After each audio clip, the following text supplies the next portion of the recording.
Yo guys, welcome back to another episode of Road to Worlds. We're back again here in Nijmegen. Today we have a muscle up single, last single of the block. We're trying to hit a nice number, nothing too crazy, but a decent single. We also have a dip triple after that. Let's see if we can push a decent triple. Later today we're gonna take you along with what we eat and something else we do for recovery. We're going to the sauna. Swim in the lake, and yeah, we'll take you along today.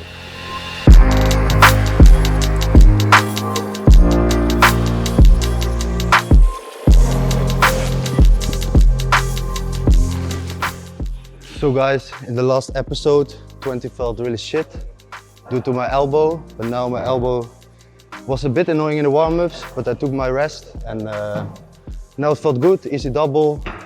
We're gonna move to 25, 30 and maybe some bit more, but yeah, let's see how 25 goes.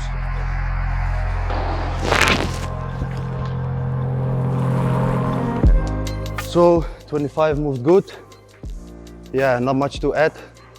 Elbow is not annoying so much, so we see the effect of staying lighter in the earlier weeks, especially if some kind of annoying joint or injury. Keep it easy and eventually the weights will come. So yeah, we move up.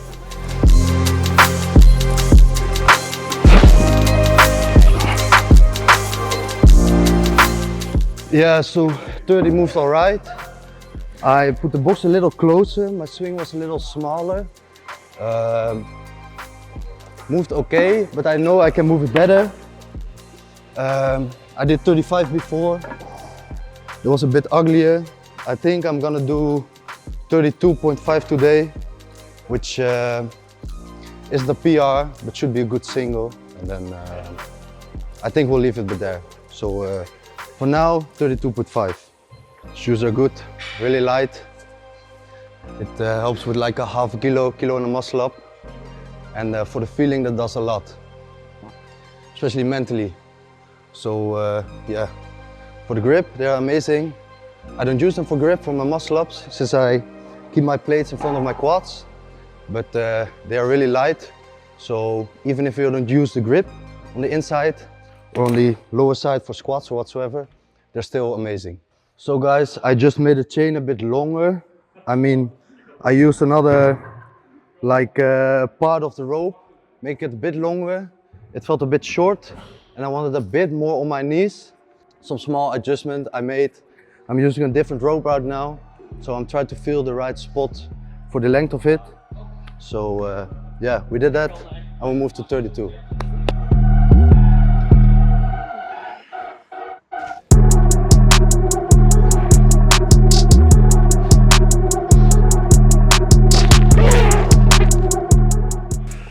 Stuff like this happens. 30 moved really good, but 32.5 is not there today. I don't really know how to say what happened. I chopped the bar in a bit. I thought it was a good idea, but it felt really slippery. And strength was a bit off.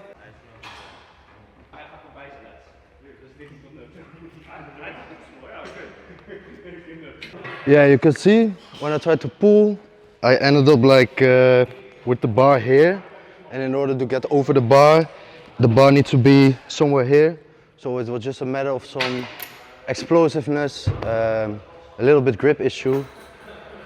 Shit happens. I know the strength is there. So yeah, and knowing I'm still very heavy, like around 95, maybe even 96. I didn't weigh in this morning, but I have to drop a lot to 87. And when I do so, my muscle ups always get way better. So nothing to worry about too much, and but for now, move on. We have still work to do.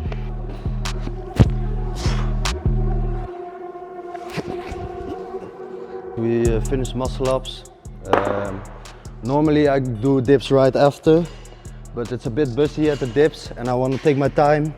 So now we do the tertiary chin and pull work first. Easy, and then move to dips. One time to go back at the muscle ups. 30 moved all right. I made adjustment with the belt, make it a bit longer, which makes the timing and the place of the weights a bit different. maybe wasn't the best move to do that between your last warm-ups and top sets. So we take a lesson from that. Also choking in the bar, I think it fucked up my grip a bit. But yeah, either way, my pull wasn't explosive enough. Chest was still too low for the transition. But it's not too much of a worry. Technical errors, we learn our lessons. 30 moved very good, so I know the strength is there. Also slept like shit, 5 hours, but it is what it is. Continue training and do better next block. So we're on the last week. We already had the primary session, which was a triple with 80 kg. Moved a bit heavy, but once again, body weight is very heavy. So now we really should cut down. Tertiary work, just like last video, we kept it light, and the plan is to do the same. There's not much to win to really push your secondaries or tertiaries in terms of weight. They are there for a reason. One is for load management, to keep the weights a bit lower. The second one is to really dial in your technique and your errors. For me, one of that is to keep my legs straight. So focus on the technique, flex the quads, get a good feeling, blood flow, and make sure we're fresh as possible for next block. G bro, the G.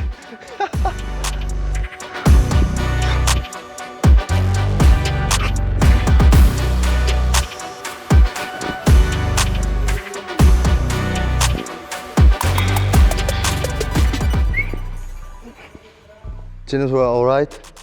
I'm using a bit of a different rope, which is shorter.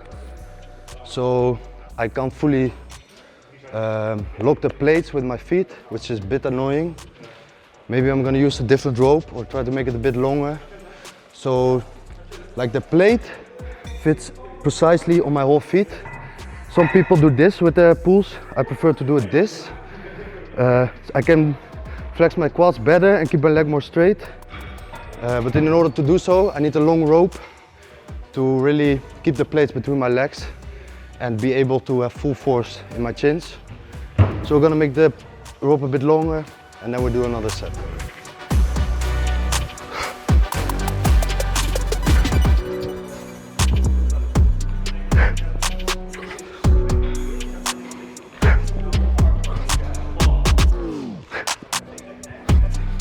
Use the longer rope. Felt better. Now my feet can be like this, like completely on the plates instead of this, where I have less grip. The only thing with this height is that it's sometimes touching the ground if I don't keep this tight but loosen it up. So, but I prefer it that way than completely have no grip or control on the plates. So yeah. Now 2 sets of light pull-ups and then dips. Legs were better. For me, it's essential to lock it in with my warm-ups, already with body weight. The more I do in my warm-ups, the more often, the more I focus on it, the better it goes. So it was better.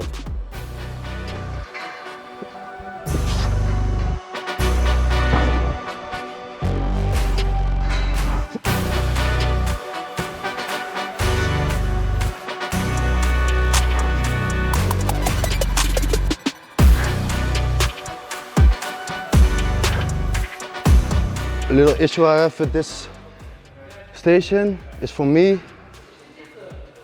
either the plates are hanging a bit too high, or if they are at a nice length, then they're hitting the ground. And both is not optimal. So, since they hit the ground with the chin-ups, I try to shorten the rope a bit. But then you can see here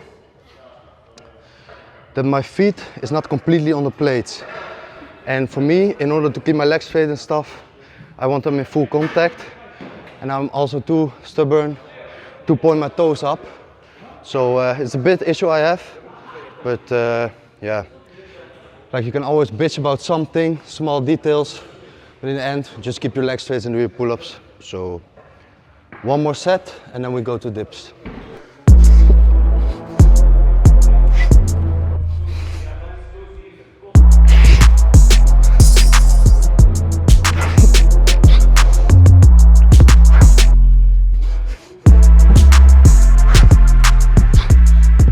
A lot of people are uncertain About the technique, I was so myself as well in the beginning, like trying different things out every week.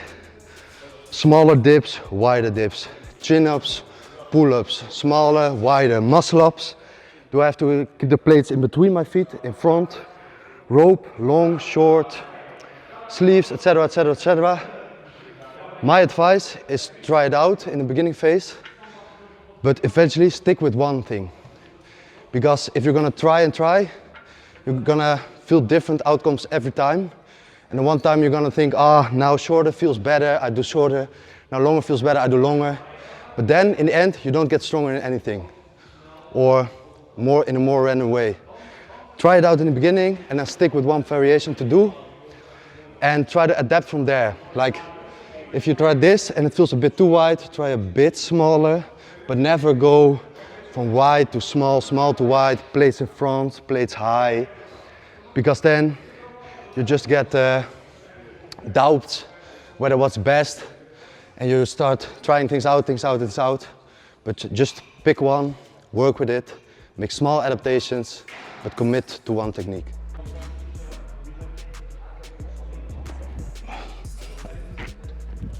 Today we have a triple on dips once again. My best triple to this date is 130. A few blocks ago I worked with singles. I ramped up really quickly, but I tried to boost the momentum too much. I went from my best from 150 to 160 pass in like 2 blocks, which is 8 weeks for me. Big progress, but I wanted to do too much, so I got a lot of fatigue. I tried to do a triple with 135 in my last week. 2 blocks ago I missed. Then I want to do 131 for triple. In the next block, I failed my 3rd rep again. So I have a lot of fatigue in my chest from the dips, which I'm still struggling with a bit. I try to peak it light, try to redo my PR of 130 if the warm-ups move right.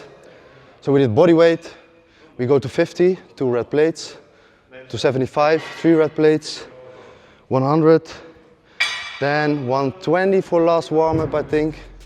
And then something like 130 or 131 if it's possible. So now 50.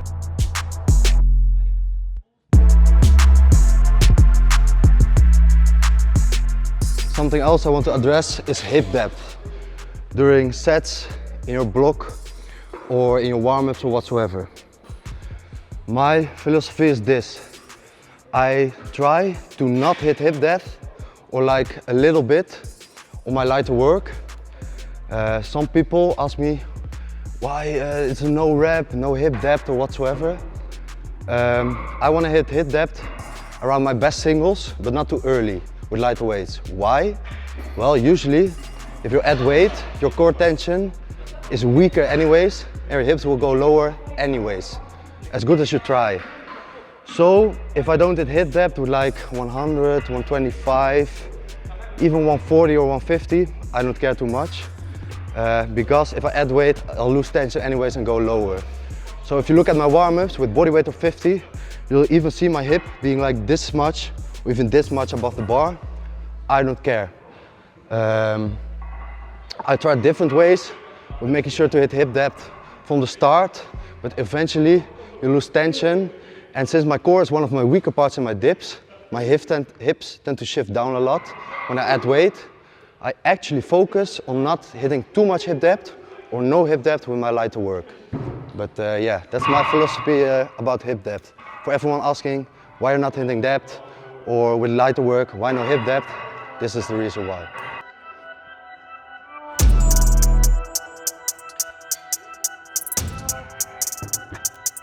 Yo guys, welcome to the new vlog. Today we're gonna dip with Moo workout, bro. Is that the guy from the 40 kg muscle up, bro?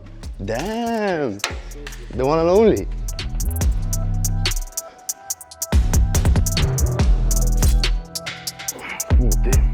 It moved good, but I shift too much to the back and I lost a bit balance. So I don't know. Some errors sometimes happens. If you are someone that dips a lot with the hip shift forward, your balance shifts a lot in the rep and you have to be aware to keep your pressure on your whole hand if your elbow goes too far back and your pressure goes to the back of your hand, you really have to restabilize. So yeah, something to keep in mind. So you see guys, we're a lot of guys here. We have the Muscle Up King, but we also have Daniel, who is his MPDS day. He's like 5 weeks out, and now he has a big squat. So we're gonna check out this squat. Boom, easy. Felt pretty good, a little bit forward, but moved well, so we go up. Squat specialist Daniel, you know guys what's coming. Last November at the Europeans I did 217.5 to reach that 500 kg total. And now I'm gonna try 210. And boom, push, push, push. Yes. Went a little bit heavier than I thought, but yeah, I still got it.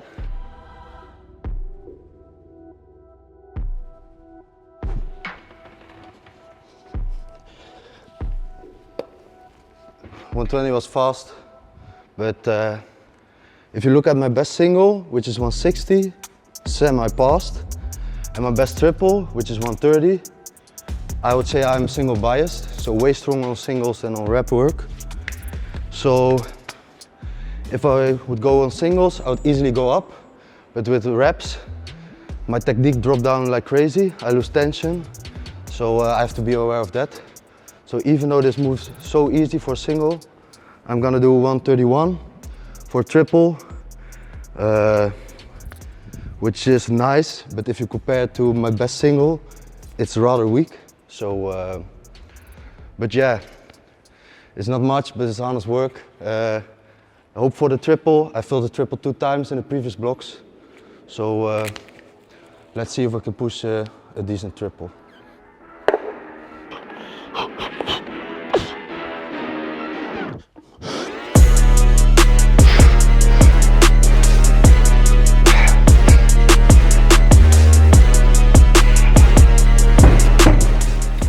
I filled this weight like 2 times in the past 2 blocks, and it's really annoying, especially in terms of confidence with weight and dips.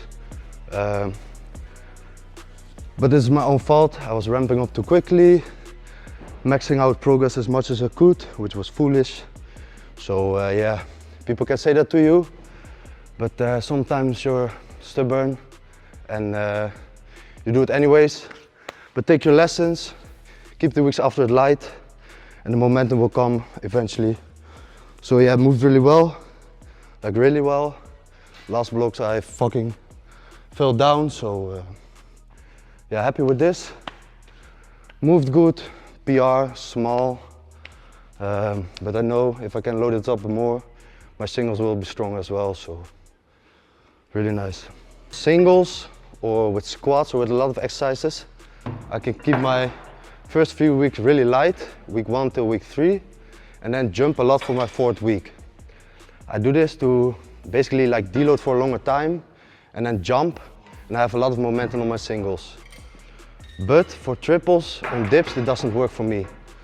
In my penultimate week, I have to hit a triple like pretty close to what I will end. So in my previous block, my last triple in week 3 was like 120, which moved really well. And then I wanted to jump to 131 or 135 in my last week, which is in percentage not that much of weight, but on a triple a lot. Now in my last week I did 125, so I only jumped 5 kilos instead of 11 or 15. And a lesson I learned from my triples. So yeah, we take that with us, and we're gonna continue this way. And also take small PRs, take like small momentum. Don't force the weights, don't force the numbers, don't force the PRs. But listen to intensity, to the plan, and the numbers will come. If you put in the work, the numbers will come. Right now we arrived at the sauna. It's a private sauna that you can book online. It's next to a lake. So we have like, it's called hot-cold therapy, where you switch from sauna to like cold water. So this is one of the things we usually do, especially in heavy training weeks. I finished my week 4, So besides good sleep, good nutrition, this is something we do for recovery and to relax as well. We chill, it helps recover the body, and at night you're tired as fuck, so you can sleep really well. And yeah, we'll take you along. Alright guys, so we arrived. Hopefully the code works, we're a bit early. Alright guys, so I just went in, I got out. Yeah, with the first round. Thank you guys for watching. I hope you enjoyed the series. Let us know what you want to see next. And yeah, we'll see each other in the future. Thank you for watching. Call me Ringo, baby, I'm a star. Glowing in the dark, big brand like I'm star. By now you gotta know who the fuck we are.